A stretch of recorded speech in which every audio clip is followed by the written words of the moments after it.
I want to make a tool that will enable me to pull one of these clutch baskets, and they're held on by four cap head bolts to the primary drive gear, and there's a couple of dowels, and really you're just pulling off those dowels, so they're not particularly tight, but the housing's so tight in around you can't really get anything behind on the outside. You've got these 5 holes here, and there's a little bit of clearance behind them. So the plan is, I've raided my little used bolt stock, and these are Volkswagen drive shaft bolts. I think these came off my Sirocco, and I'm going to machine the head down so it'll fit through the hole reasonably easily, and then thin the head down so it will go behind the basket and between the casing, and then make a plate up so that I can then use it to pull the basket. So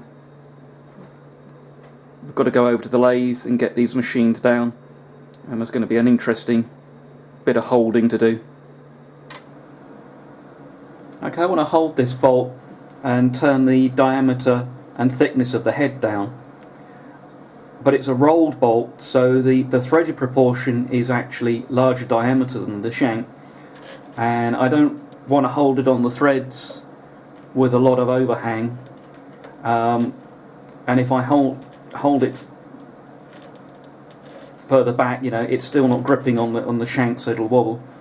So I found this little spacer bush from something sitting in my scrap box, so I'm going to chuck that up and drill and tap it M8, and then I can screw the cap head in there hard up against this face, and then I can turn it and face it down. I'm going to start out by tapping this 6.8mm for an 8mm thread.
I'm just going to clean the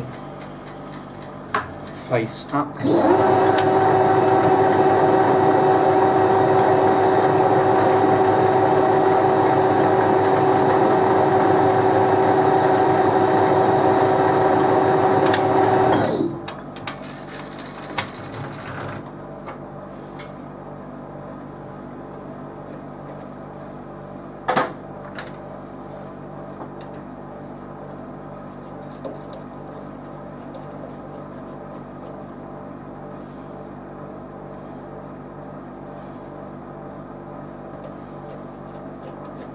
Yeah, right, okay.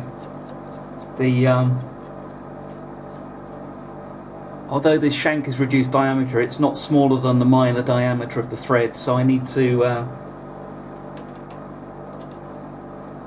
counterbore this, drill it out for clearance on the shank. Take a measurement, get the drill reasonably well calibrated.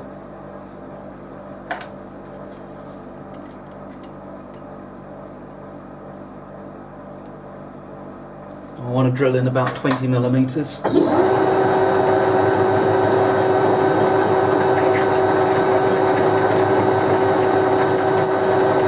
about it.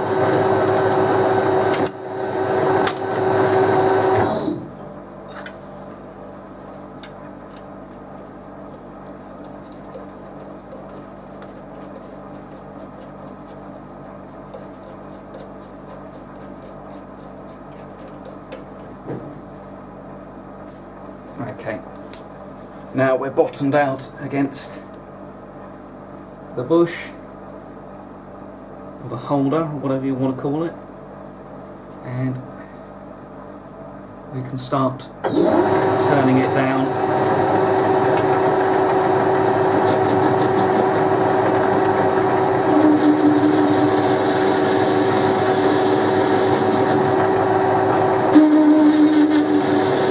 These of course are fairly hard.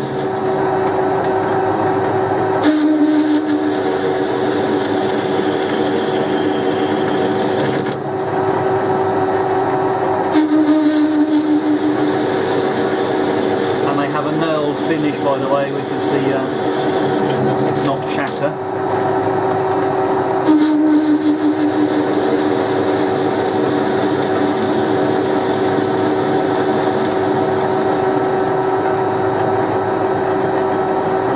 It looks like it's somewhere around a sensible head thickness.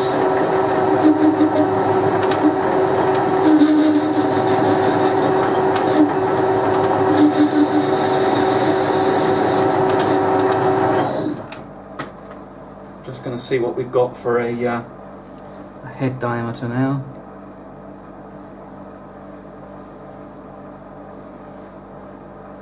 And check that against the clutch basket. Looks like I want a diameter about 11.5 go through the clutch basket. So we've got 12.15.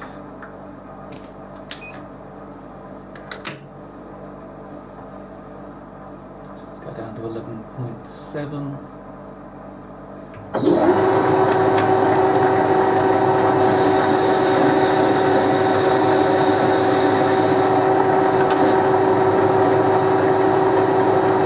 Straight down to 11.5.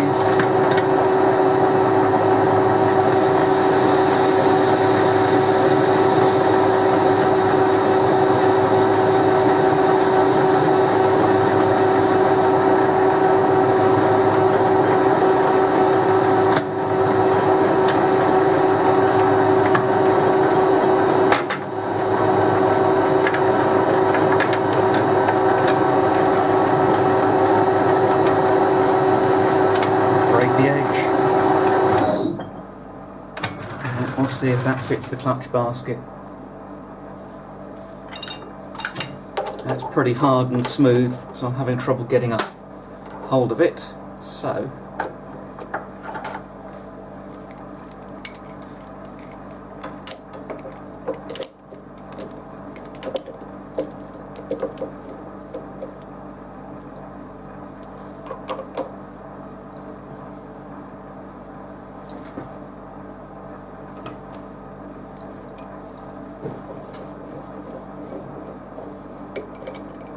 trick.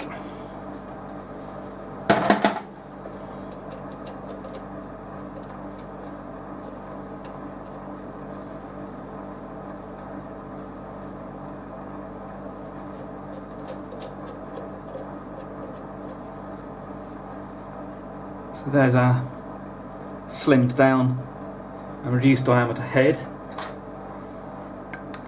and that's going to go through the holes in the basket fairly easily. I'm now going to take it over and actually try it on the bike and see if it will go behind the basket, and if not I'll bring it back and we'll shorten it a bit more.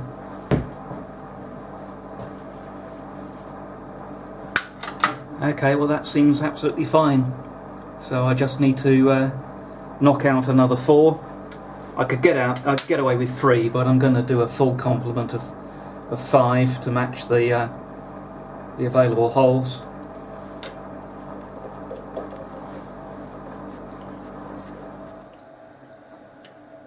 Well, I've roughed out this disc on the bandsaw, and I'm going to machine a couple of pieces of aluminium bar end, in order to be able to drive this between pads so I can clean up the OD. I mean, I could get away really without doing anything to it and leaving it rough sawn, but you know, it's nice to have it finished off. I'm pretty much set up and ready to go. So I'm going to bring in the tailstock and we'll get this set up running as true as we can.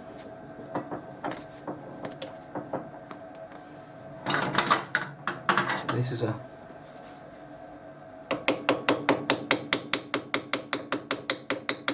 four-jaw kind of job.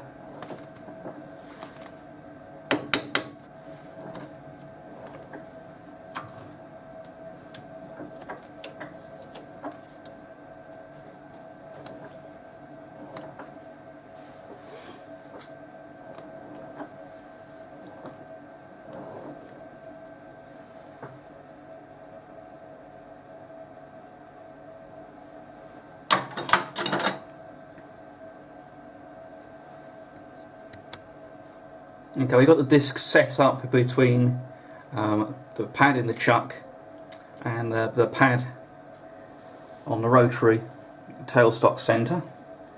So we'll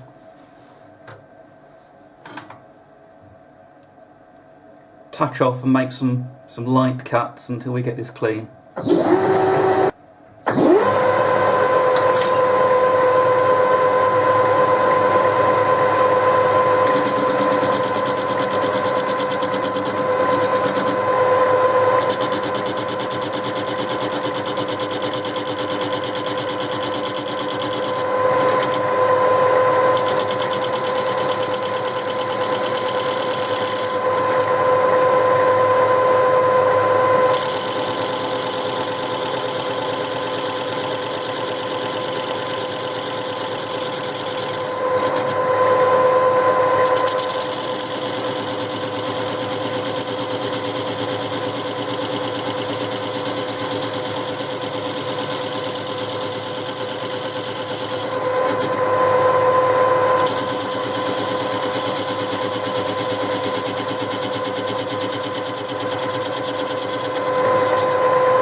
And break those edges,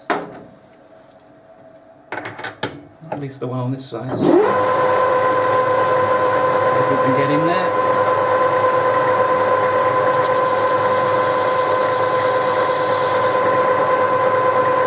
We can squeeze in on the other side.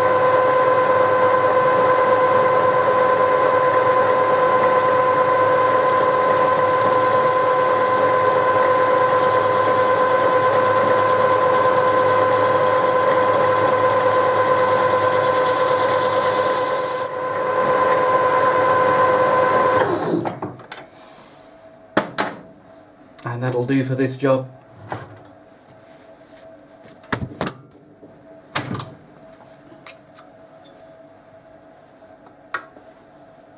So I'll take that over to the mill now and needed to put a 5-bolt PCD in. I've had a little rethink of how I'm going to do this job.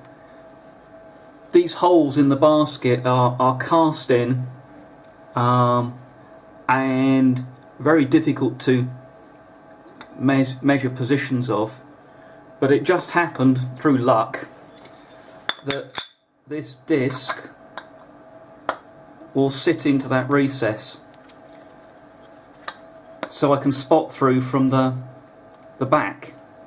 So I'm going to turn a little point and a diameter onto this bit of stock just to create a transfer punch that fits these holes reasonably well.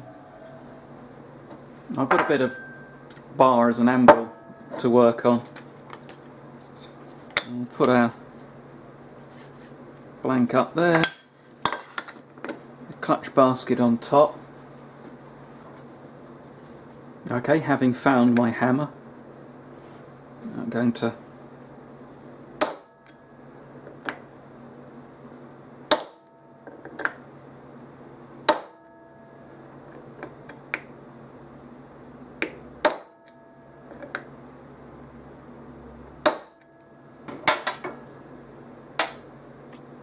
that all looks good.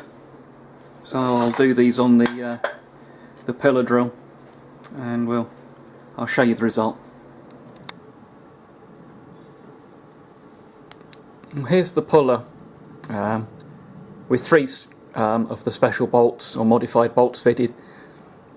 5 is just a bit too much of a pain to fit, and I think 3 will be fine. I can always go back to 5 if I want to.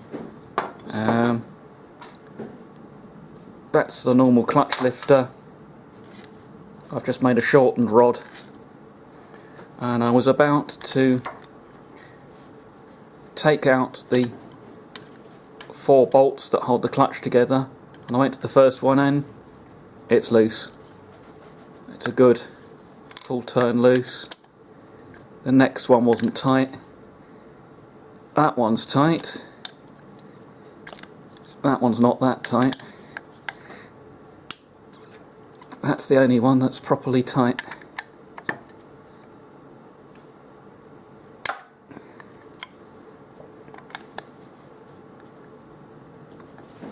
So I haven't got room to get the tripod in here, so I have to be handheld. So I'm going to pause here and come back when the bolts are out and the puller's on. Okay, let's see if I can do this one-handed. It's got to go in and turn. Yeah, there we go. I think I'm gonna hang on.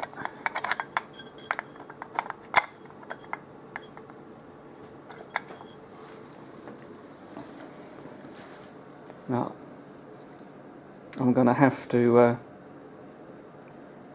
I need two hands because I need one on the clutch lever to put a bit of pressure on this. So let me see if I can get this set up. It really didn't seem as if the puller was necessary. This has been rattling loose for a while. I can feel a little bit of wear in the dowel there. In fact, yeah, that's really quite loose. And so's this one.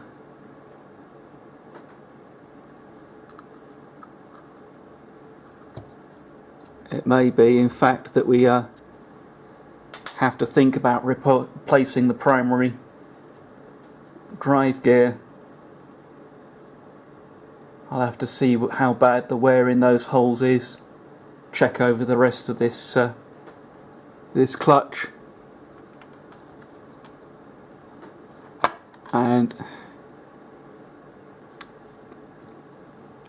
that's the bush that the clutch, the primary drive gear runs on, and therefore the clutch.